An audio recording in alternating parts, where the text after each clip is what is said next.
Para un retorno seguro a actividades presenciales, estudiantes y docentes de la Universidad Politécnica de Yucatán desarrollaron un monitor de dióxido de carbono. El desarrollo del dispositivo, que se encuentra en la etapa de prototipado, fue monitoreado por el Dr. Eduardo Espadas, secretario académico de la Universidad Politécnica de Yucatán.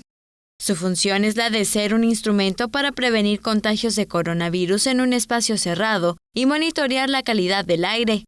El monitor analiza la calidad del aire cada 15 segundos para determinar las partes por millón de CO2, un dispositivo de base tecnológica permanentemente conectado y comunicado vía Internet. Dicho monitor envía las mediciones directamente a un dispositivo móvil o computadora y mediante el cual se pueden visualizar los datos en forma de gráfico histórico por horas y semanas.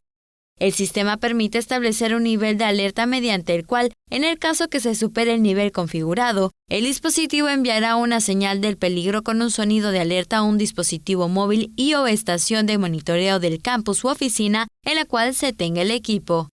Teleyucatán te informa.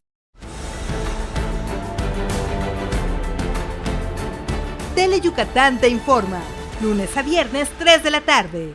Síguenos.